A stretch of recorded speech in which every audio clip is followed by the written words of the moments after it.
പറയാമാ പെണ്ണിൻ കാര്യം 17 പ്രായം. നേരാണ് നമ്മടെ കൊച്ചി, ഇവ നമ്മടെ മുത്താണ്. പറയാനുണ്ട് നമ്മടെ കൊച്ചി, കഥ ചൊല്ലാൻ പലതാണ്.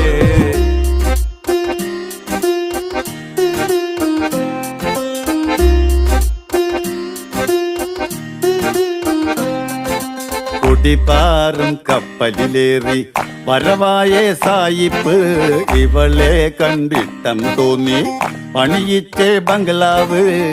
പെണ്ണാണിൻ മാനം കാക്കാൻ പോരാടി രാജാവ്, പല കാലം പോരാടിയിട്ടും അടിയാളായി പെണ്ണാള്. പഴയോര കാലം പോയേ അവളേറെ ചന്തോ വെച്ച്. നേരാണ് നമ്മടെ കൊച്ചി, ഇവ നമ്മടെ മുത്താണേ. പറയാനുണ്ട് നമ്മടെ കൊച്ചി, കഥ ചൊല്ലാൻ പലതാ.